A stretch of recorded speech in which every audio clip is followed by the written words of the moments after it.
That's the big point. Brendan has started us on Higher Ed Live, which leads me to believe we're live. Hello, everyone who's watching. Good evening. I am Amanda Costello. I'm your guest host for this evening's edition of Higher Ed Live. This is the weekly web show for marketers and web professionals in higher ed. You can tune into Higher Ed Live every Thursday night at 7 p.m. Eastern Time on higheredlive.com or join the conversation tonight using the hashtag HigherEdLive. You can also follow me at AmandaEsk. And this week's episode is taking place at a slightly different time because we have guests spanning 4 time zones. So it's a little late for you East Coasters, a completely reasonable time for the Central Time Zone. And over in California, it's just sunshine and magic all the time. But you know, we get to live in the future, so we'll make it work. I'm the lead content strategist at the College of Education and Human Development at the University of Minnesota, right here in snowy, frigid Minneapolis. And tonight's show is all about working with specialists, from faculty to admins, grad students who really know their stuff. They're folks that have really deep knowledge that we need to be able to do our jobs. Before I introduce tonight's guests, I would like to give a few shout-outs to our sponsors. Omni Update is first up. They are the leading web content management system, CMS, provider for higher education. Their company focuses on providing an exceptional customer experience to over 40,000 OU Campus CMS users around the globe.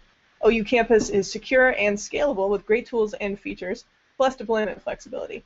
In fact, it was voted a 2012 top product by University Business Readers, so if you need a CMS, check it out at omniupdate.com. Higher Ed Live is also sponsored by Uversity, which is formerly Integral, the creators of the Schools app, a private Facebook community to boost enrollment and retention. You can check out their blog, Uversity Roundtable, for posts on admissions marketing, student engagement, and social media in higher education. We're tweeting the link to the blog now from the Higher Ed Live Twitter account. So now I'm going to introduce our guests. I'll introduce them a little bit and let them introduce themselves more. It's my complete pleasure to have 2 fantastic guests.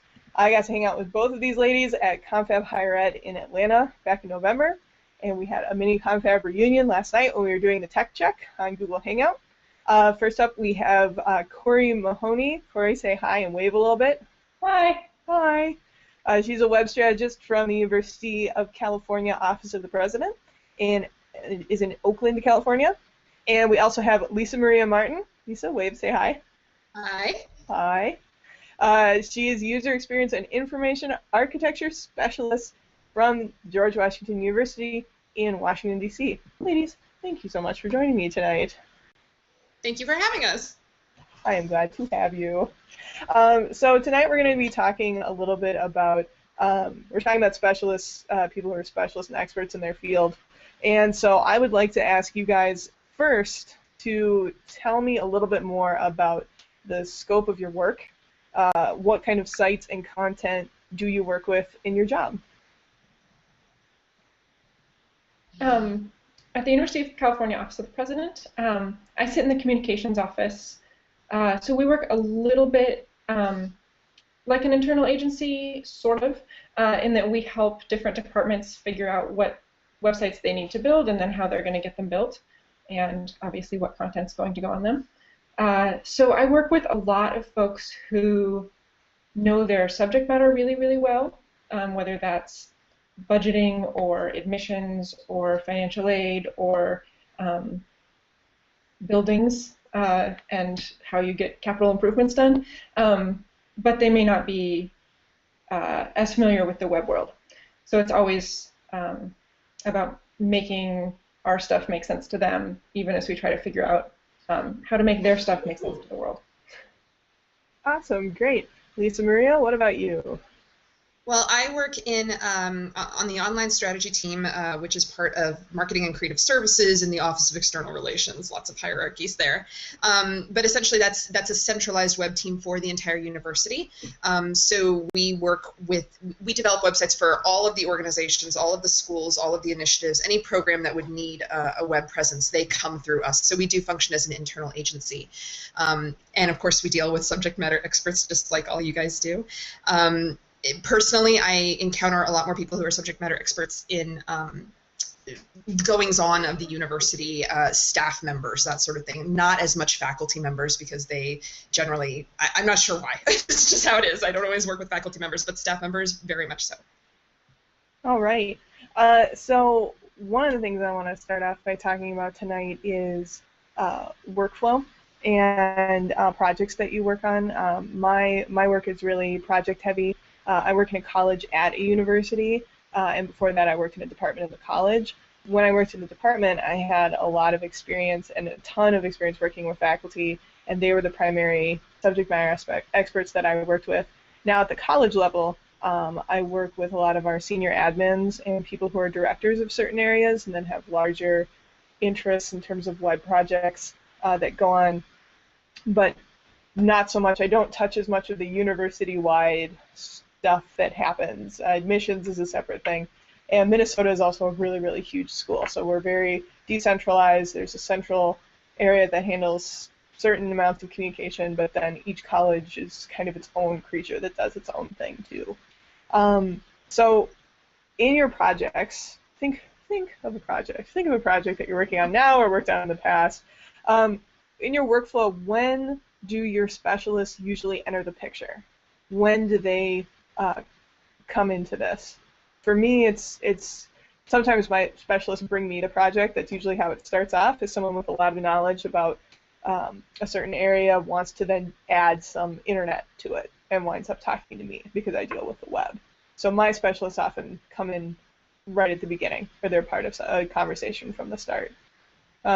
Lisa Maria, when do your specialists darken your doorstep?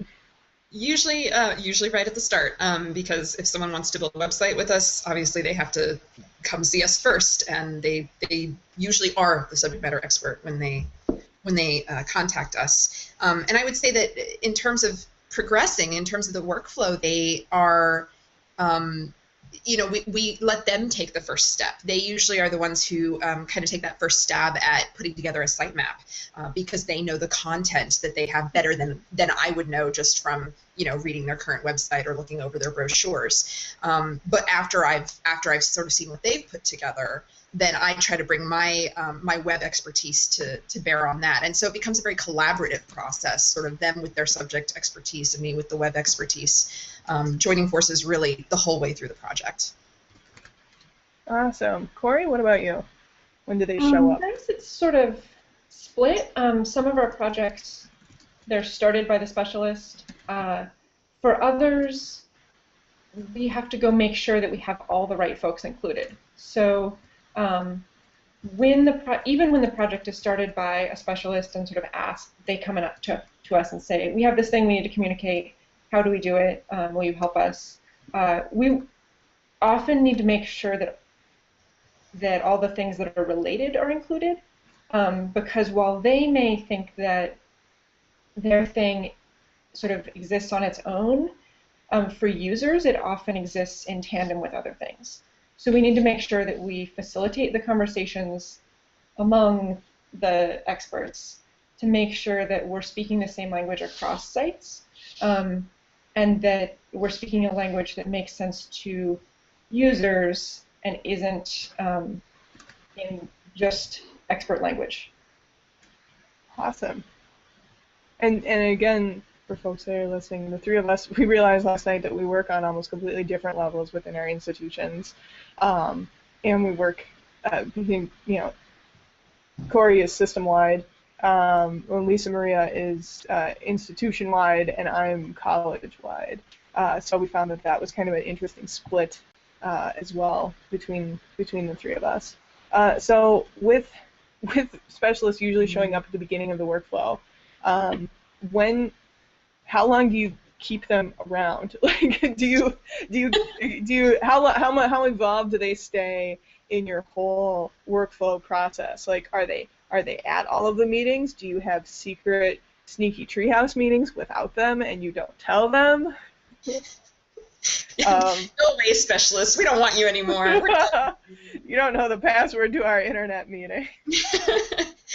I would say, like I mentioned before, our process is very collaborative. So I would not say there's a part where where we send them away, or that there are meetings where we don't invite them.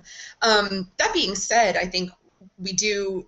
My team meets internally, certainly, to work on projects or to discuss, how do we want to, what strategy do we want to take with this? What direction do we want to do? Is there a technical requirement that hasn't come up before? So obviously, yes, there are meetings that not all the team players are necessarily going to be in, but our group is really about facilitating clients to actually, build their website themselves. We're more like a Sherpa. We're there to guide. We're there to provide direction, to provide support when needed. But we really want them to be able to take their website and make it happen, because frankly, once it launches, it's their baby now, and they need to be able to care for it. So if they don't learn how to do that as part of the process of building it, that's not going to bode well. It's not going to be sustainable. So the subject matter expert is not just included the whole way through, but is really a vital part of the project, and we never really leave them alone.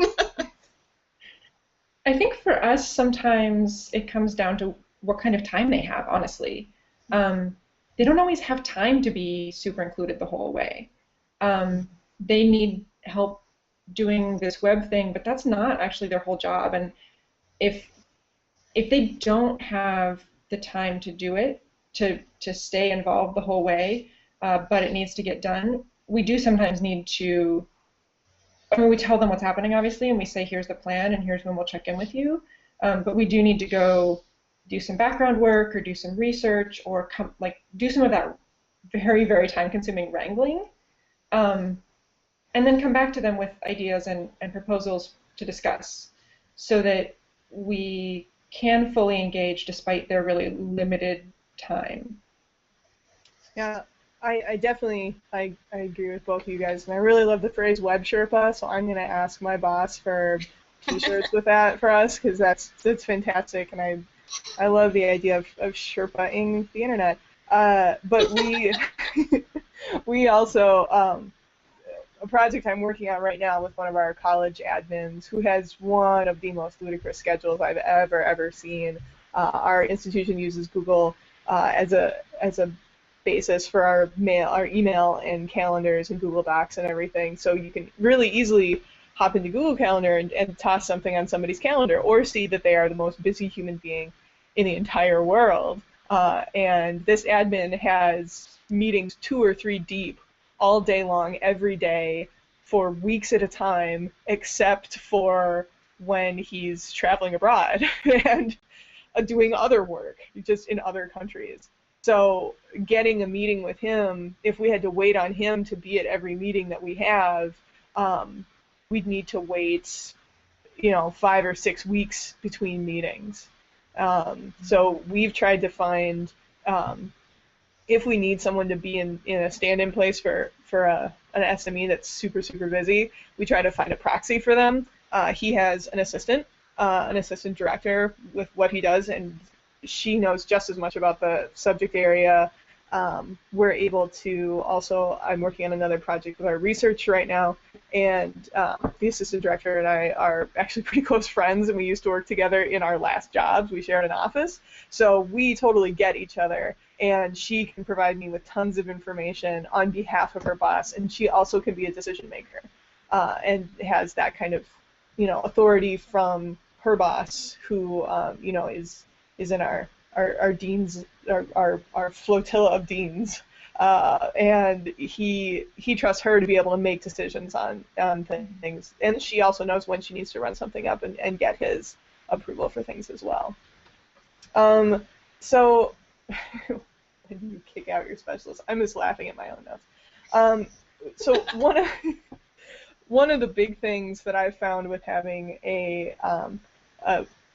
do either of you have a specialist that really gets it, that you consider to be an advocate for good content strategy?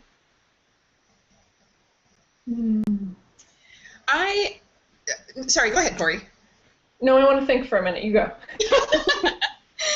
I think there are levels, certainly, of getting it. I think there are levels of subject matter expertise. we built a website a couple of months ago for a new researcher who had come to the university. He brought his lab with him. He needed a website for the lab. He wanted the website up yesterday, like most people do, and he didn't really honestly have the time to devote to it, and that was challenging because how do we build a website without the person who the website is for? And in that case, we found a really lovely advocate in another employee who whose job it was to really be a liaison between members of the research team and the rest of the world, essentially. So she was able to actually work with him in the brief glimpses of time that he had available. She was able to talk about content, to write some of the content, to develop that content with him, and then bring it back to us. And she really served as a bridge that way and was able to help us pull it together. Contrast that with a website we built. Honest to God, this website went from start to finish in 6 weeks. I've never seen anything like it. It just launched like 3 weeks ago. And it was for another lab, okay? And the subject matter expert in that case came to us asking for the website with her content already prepared. Do you know how beautiful that is? It was beautiful. It was so great. And it wasn't because she necessarily got the web or even knew what content strategy was. It's just that she happened to be a person whose personality was very organized, very orderly. She knew what she wanted to say, and she had it ready to go, and we were able to just basically turn the site on and hand her the keys. Was it usable web content? Was it written well for the web? It was written well for the audience. Let's put it that way. That's sure. I think our team did a little bit of editing to spruce it up, but it was a pretty technical website, targeting pretty technical people. So, but it was also a very, I will give it this as well, it was a very shallow site. It was not particularly involved. It wasn't particularly large. So it was fairly easy to address some of those content things. But just the fact that it was there, that it was ready to go, that the content was thought through before we even began the project, that really helped. One of those times where you're like right behind this person, Ashton Kutcher's gonna jump out of a closet and just say like, I'm wrong, no, I got you. You're like, oh, Ashton, why are you here? So close. Spy content.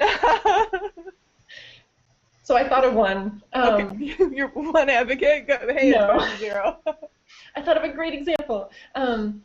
We have a project that we actually were just working on. The clients for that project are the best. They're great, and they are. I mean, usually, especially when you're dealing with policy stuff, you have your content meeting and you review content, and people are like, "Can we add a caveat there? And can we add a except for this situation and 3 subclauses? And can we make everything just a little more, just a little harder to read?" And these guys. It's too clear. They'll understand it too fast.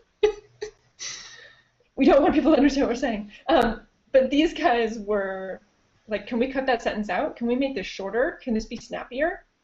And they are used to presenting their content at conferences and events, which means that they have their messaging crystal clear and worked out.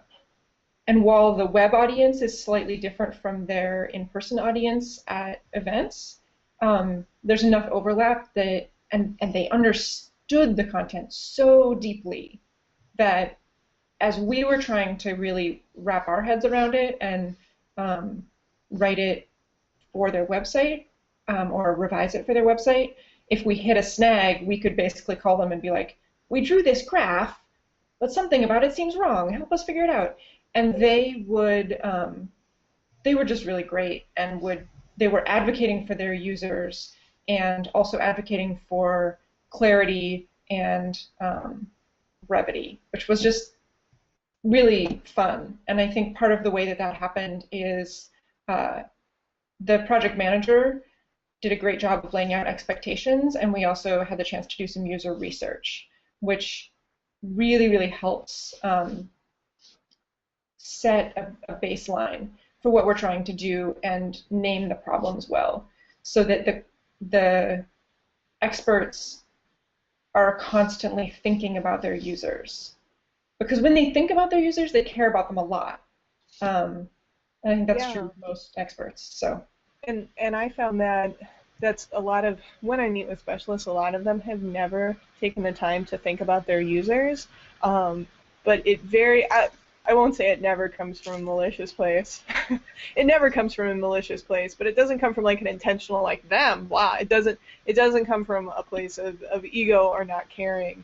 And I think it's just something that they just haven't done. A lot of our research in our college, we're education and human development, and our research is very tangible in a way that sometimes research, I'd say, from the hard sciences or med fields might not be, or possibly even sections of the humanities, the arts and humanities that some people might feel are inaccessible. But ours is very, we look at K-12 and higher education and how to make it more effective and good learners. And we have our kinesiology departments in our college, so we have a lot of stuff about physical movement and rec studies, sports management, as well as departments of social work and family and social science, which look at relationships and understanding each other and all the fields that go into that.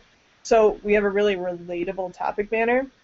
So it's tough because I'll say, what about your users? And they'll be like, well, of course, yes, of course they want this, of course they need this. And it's stuff that is really good for a lot of people in a way that's very tangible, but getting them to think about the users, the other bonus, because we're in higher education, my specialists, especially when I deal with faculty, they do really love to deal with students. And if students are their users, or once they're thinking about their user base, you really see that passion come out, which I think is something that might be tougher in private sector, or if you're selling widgets or something. Not to say that people in the private sector, people in other industries don't certainly have passion for what they're doing, but I think in higher ed you see a different kind of passion that comes out with it. And I'll share a link with this on Twitter, at Confab Higher Ed, there was one of the keynotes, Perry Hewitt from Harvard showed a video that they made around commencement time of the students, yes, everyone now is smiling, of students getting ready for commencement. And like, so many people in that room were just on the verge of tears. Did you guys cry at that video? I totally teared up. And it was just this really reaffirming of just like, yes, this is why we do this. This is why this is a totally different kind of job. This is a different kind of industry. Working in higher ed, this is exactly why we do this, is for these moments and what's added to someone's life that isn't a product or something. It's, being in college is a whole bunch of different things. So when you tie in people and say, these are your users, remember? These, your students, the students are your users, or these people that you want to help or that you're working with are your users. I think we get to tap into a level of passion and connection, and seeing that connection happen is really awesome. And then sometimes you can get a specialist that just gets really, that like, yes, I'm in. You're like, great, they're like, I'm coming to every meeting. You're like, no. Cool it for like 2 seconds. So as much as I love passion and sunshine and rainbows and puppies, do you guys ever find yourself working with subject matter experts where the audience is not students, and they don't maybe have that same kind of positive, I'm going to change the world outlook? It's not that they're not into their users and don't want to serve them, but maybe they have a different sense of who their users are. Maybe they're used to a bit more of a research audience, or an academic audience, or a publishing audience, or a media audience. Have you had issues where you have to kind of help them rethink who those users might be, or how to reach them? Yeah. I worked on a project recently where the audience is researchers, and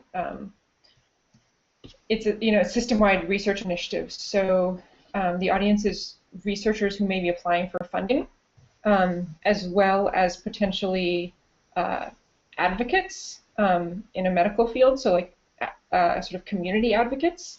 And it honestly took me a little while to sort of wrap my head around that mix of users, and the mix, just because I'm not from, my background isn't in science, that mix of users and all the different sort of staff folks who help researchers get funding, as well as the researchers themselves, the grad students they work with. And then this other kind of audience, which is, people who aren't academic researchers but are community advocates for health.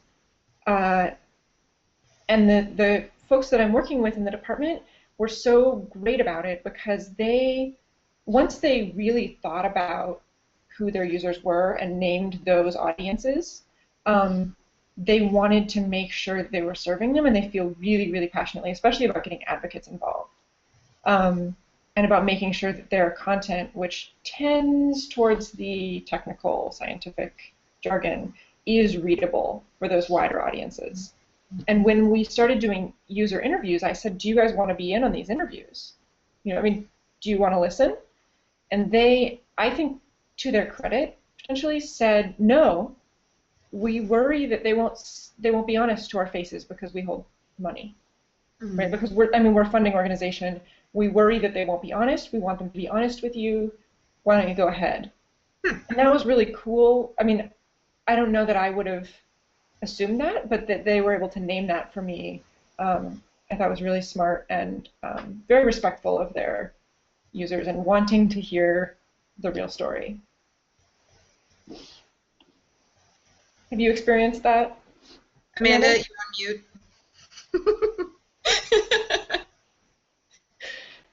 Here we go. My mute button. I could see your mouth moving. I had this great experience that you didn't hear anything about. No, I've invited faculty to listen in on user stuff, but I always have the caveat of they can't talk. And they can't say, no, go ahead and do, oh, you forgot about this, or blah, blah. And we have a usability lab on campus that we're able to get in and get time with. It's really amazing. It feels like you're in a spy movie. It's so crazy. It's this dark room and this one-way glass and these video screens and everything, and it's just great. Jealous. It's really great. It's in the basement library. What we got, Nick Rosenkrantz, if you're watching this, you work in a cool place. He works at the U of M usability lab. But yeah, it's just because I think it happened because there was a need for a usability lab, and we're the 5th largest school in the country, so there were enough people that said we want this, and then it wound up happening with some money from somewhere. I don't know, like every other college in the country, we have no money ever, so. But it's a university-wide initiative, so it's tough to get time on because people from all over the U want to use it. But it's really neat. But inviting people to that and just saying you can't talk to them, or even doing like desk usability where you're like, hey, I got some $15 Jimmy John's cards, show up and look at a website, and your undergrads are beating down your door, and you're like, you can sit in here. You cannot talk to the user. You can't. We're going to ask them these questions to do these things. You can't point anything out to them. You can't, but you can watch someone interact with your site and see what they really do. And that's been really good. But it's hard to tell them to be hands off about it. Yeah. So the thing that's come up a bunch is that our specialists are often super busy, and they're busy in weird, crazy ways that I don't envy at all. I like having gaps on my calendar where I'm like, hey, maybe I'll choose what I'm going to do for this hour instead of having every hour double or triple booked. Also, an appearance might happen very soon from my cat who's walking around on the dining room table, so we'll see if Higher Ed Live incorporates some kittens. So how do you teach or train your specialists in any way? I have a very cool dean, also hi, Dean Quam, if you're watching this. So, because I never know, she could be anywhere. But she invited me to come and speak to our academic leadership at the fall retreat about what content strategy is. And I just boil it down to what content is. Like what is good content? We're not even going to start on the strategy part because the content is what I need the specialist for. And I was very, very lucky to be able to do that and have that audience and have a dean with a really great sense of humor. But because I just made a lot of ice cream and pizza jokes too, and she liked that, thank God. I still have a job. But do either of you do any kind of training or education, either within your departments or with specialists or one-on-one? How do you spread the gospel of content strategy to folks whose job it isn't? Well, I think that I have at this point bought like 7 copies of Erin Kassane's book. Yes. And I Yes. just give it out like candy. Um, some of them are lent, technically. I'm not sure they're coming back. So a lot of training, I feel like, happens one-on-one, especially when I feel like I'm telling this secret of content strategy that will make your life better, I promise. Especially when you're dealing with folks who don't feel super empowered, giving them some terminology to ask better questions. They get really excited about that. Also, I think CMS training is a really, really useful place to cover some basics about usability and about content development and making sure it's accessible. Those are the two main places we do it now. I feel like we are working toward more of a middle ground. Maybe some workshops or brown bags or something. That's our next plan. Well, so our training is sort of a couple of prongs of training. One is that we recently relaunched our own website, and on our website we actually compile a lot of documentation in a combination of, I think we have some videos, I think we have some PDFs. Don't get to me about the PDFs, and just a lot of just pages of HTML content where we actually break down, here are our best practices for social media, here's how you use Google Analytics, here's what content strategy is all about, and most of the videos are just hours and hours of training in our CMS. So we offer that as a resource to any of our clients, and I guess for that matter, anyone else who would like to learn about that. We also offer, for everyone who comes through our office, we give them extensive Drupal training. That's our CMS that we're using. So we go through, different levels of permissions and teach whoever's going to be working in the website on a daily basis how to use it, how to work in it. And the third prong would be, I do conduct a workshop with clients, not with every client, but with a lot of clients about, I call it content development. It started as just a writing for the web kind of seminar where it was just like, okay, here's how links are done. But that wasn't really answering the questions that people had. That really wasn't getting at where do you even get content? How do you know what the right content is? And how do you, why do we care? So my workshop always starts out with this kind of like, here's what user experience means, here's why we want good user experience for all of the GW websites, here's why that matters, to the university, here's why that matters to your department or initiative or office, and sort of guiding them from there through, okay, here's how you work with the web, here's how you take good writing and make it better, here's how you make the writing happen once you're in the CMS. So hopefully all of those pieces of training come together and actually, spell out a complete picture for people. I think there's always more work we can do. I think there's always improvements to be made in our training program, and I'm excited to see what happens. I have a question. Yeah. Maria, who are the folks who come to those workshops? What kind of mix of roles do you see there? Sure. So usually what we tell people is whoever's going to be creating the content. So that's not always the subject matter expert. Sometimes what happens is the person who's actually doing the writing is in touch with the subject matter expert. They're hearing something from the subject matter expert. But a lot of times it's one and the same. The person writing the content or putting it into Drupal is, also the person who knows the material. So sometimes those workshops are delivered one-on-one if we're dealing with a very small client.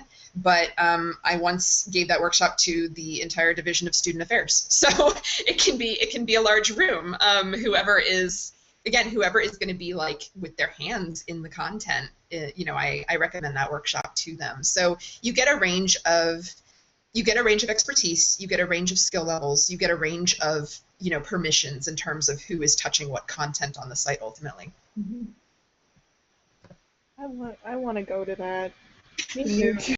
I want to see your workshop. There's lots of goofy pictures in it, I promise. Oh, I want that. Well, we're going to. So I had a big chunk here that says questions from the back channel, but it's mostly just me mucking up the back channel with a bunch of links. So one of the things. So we're coming up on. Are you guys on? How in touch with you in your jobs are you with ebb and flow of the academic year. Today was our study day, so classes ended yesterday. Today there were still some students around campus, but finals start tomorrow for us. So I am now saying the thing I say every winter break, which is I'm going to get so much work done before spring term starts. Are you guys also close to the end of your semesters? Amanda, I have something to say to you. Real talk. Real talk, Amanda. You are why my job gets difficult right now. Why? Yes. Because I'm going to get so much done? Yes, because you and your departments and offices and people like you, at those times, summer and winter breaks, that's when you come to my office and you say, hi, I need help building a website now that the students are gone and I have time. And so my December and my May through July are crazy busy. So in that regard, yes, I notice the academic cycle. But I will say this, day to day, because I don't interact with students, I actually do not, it does not affect me that much. The only way I typically know that it's like a break is that I'm like, oh, there's no students in line at the Sweetgreen. Oh, cool. So my lunches get here faster. That's what I notice. That, and we're very busy on the off season. What everyone else considers the off season in higher ed is actually our most hectic time. So. Yeah, we actually notice the fiscal year more because we're system-wide. So we don't have June is really crazy for you? June, May, yeah. And then a little bit of the same, do everything in August. Other than that, the only cycle that we notice so much is the admissions cycle, which is there's so much that rides on admissions and the sort of college prep programs and the financial aid prep and all that stuff. There's lots of web stuff happening up to September, August next year, and then through November. So sort of the deadlines in that cycle we remember those. Gotcha. And mine had changed. It's interesting. I'm on my I'm working in the college that I'm in for 5 or 6 years, and I've had different jobs in the college. And the first job I had worked primarily with K-12 schools, so I was on campus every day, but because none of our work dealt with higher ed whatsoever, I never knew when anything was happening. Right. And then I was in a department and I was super, super tied into it. And now, weirdly, in the department, fall was the busy season. Getting things going, getting all the classes set, and then doing our recruitment. And then, a lot of the admission stuff would happen in the spring, but the spring was weirdly quieter. I moved to the college level, and fall was, kind of busy. Spring's out of control. It completely caught me off guard last year, and my spring was just nuts. Because we're getting ready for commencement, and we're getting ready. I don't know why spring got so crazy, but it really, really did. So now I've been in this job for a year, and I'm ready to know that I can't be like, hey, spring, yeah, I'll have time to work on stuff. I won't. Something will happen. So as we gear up for this transitionary time, for thinking about new projects or continuing projects,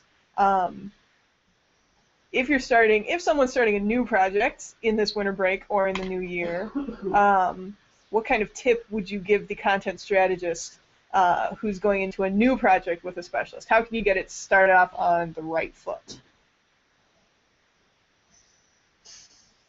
And while you think about that, I'll show the viewing audience my penguin sculpture here for the holidays. He's carrying a little Christmas bulb. Other people have decorations they want to show off during thinking time? Well, we have an excellent Santa teapot over here. That is excellent. There we go. I have a Christmas tree. You can all see it. Look at that. Yay! It's so festive. All right, decorative thinking time is over. How to start off a project on the right foot. So my current kick is writing things down. So that's super new. This is groundbreaking, I know. But we've been working with some new documentation through the web process, a roles document, a project brief, I guess is what we call it, where you write down, here is the problem we are trying to solve. Not just the problem we're trying to solve with the website, but the problem that the website itself is trying to solve. Like, people are confused about this thing. Let's make that clearer on the web. As opposed to, this website is ugly, is the problem, right? So we've been trying to write those things down and then refer back to them. And you may never refer back to them, but for instance, the roles document can be a really helpful reality check moment to realize that you, say, have 7 project sponsors, but no one contributing content. So you have everybody approving, but nobody actually doing anything. Or you have, you know, you're missing a designer, or you don't have, you know, your developer is going to be gone during the development phase of the project. So those things are helpful to just write down to ground them. And then it also helps, even when you think everybody's on the same page and everybody thinks the problem is the same, and we're all totally singing Kumbaya and swaying back and forth. Does that really happen in California? Something's going to change over the course of the project, right? Somebody's going to swap out, somebody's going to leave or get sick or bring their assistant into the project, or there's going to be a reorg or who knows what. And if you have some of that early documentation, it's easier to get new folks joining the project up to speed, or it can be useful to even be able to say to the project sponsor or the project lead, hey, we wrote this down over here, is that still true, or should we change that? And that forces them to realize that something's shifting. So that can be really useful just to keep things on track and stay together and keep things from going weird and sideways. Yeah. So I would say 2 things. One, kind of going off of, Corey, what you said earlier as well as just now, setting expectations early in the process, like right at the get-go. Really making sure that the people, the subject matter experts, the clients, whoever it is you're working with, knows what's expected of them, like you said, roles and that sort of thing, knows the scope of the project, understands how long it takes. That's a big one we're really working on driving home. Every time someone's like, well, we really need it in like a week, and then we're like, okay, let's talk in terms of months, first of all. You know, and really making sure they understand why it takes that long, you know, why it can't be done, you know, instantly. But setting those expectations early on, of course, is, you know, a good success for any kind of project, not just a web project, not just working with subject matter experts. But in terms of working with experts, the second thing I'll say is know your expert, right? Like, get to know who they are and what's important to them. You know, if you're dealing with someone who you know, just feels very strongly that like compliance and being legal is like the absolute most important thing, then you know that arguments that fall in line with that are going to be better received than something that completely ignores compliance issues. If you're working with a researcher who doesn't have time to work on the website, it'll help you understand, okay, these are the constraints I have, what do I need to do to work with their schedule, who else can I rely on? So I think kind of learning what's important to the subject matter expert and learning what constraints they're dealing with is that's better, right, than not knowing. Yeah. It's better than just not talking to them.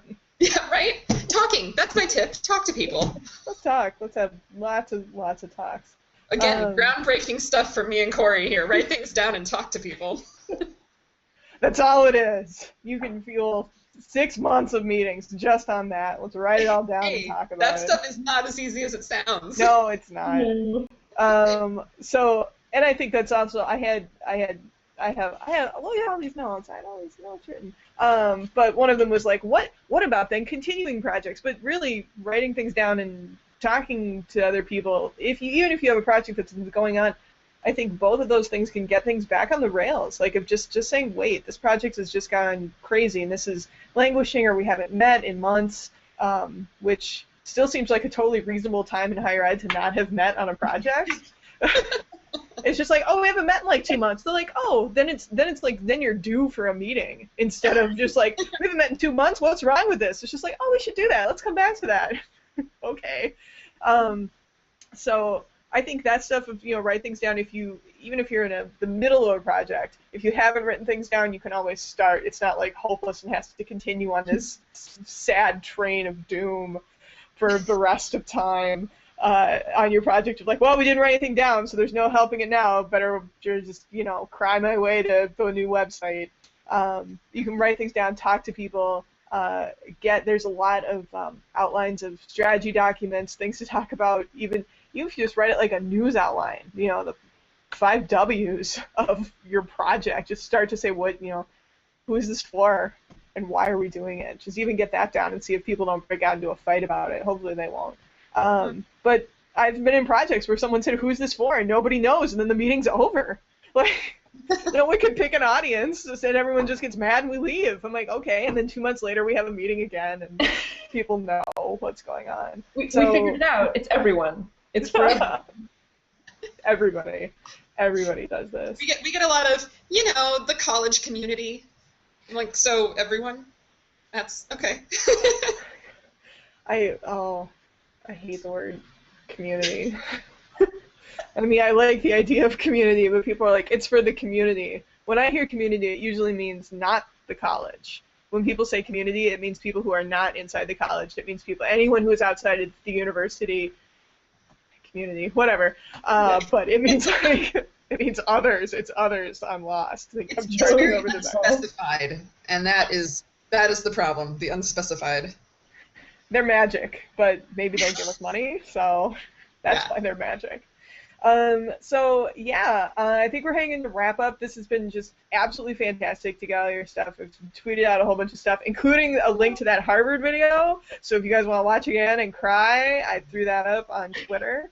And thanks a ton to Higher Ed Live for having us and working with moving around the time so that we could all find a time that worked for us. So Higher Ed Live does happen every Thursday, so you can join us next Thursday night on Higher Ed Live. The guest host is going to be Kylie Stanley Larson, who is bringing in advice for early to mid-career higher educational professionals. I might tune into that one. Joining Kylie is going to be Mike Dresch, who is Director of Admissions Recruitment and Outreach at University of Illinois at Urbana-Champaign, and Meredith Britt, the Associate Director of College Counseling at New Community Jewish High School in Los Angeles. So that has been Higher Ed Live. Thanks to all the folks who watched or may be watching on the recording. And, Higher Ed Live will be back next week, and the three of us will be, as always, on Twitter. Thank you, and good night. Thanks. Bye. Thank you.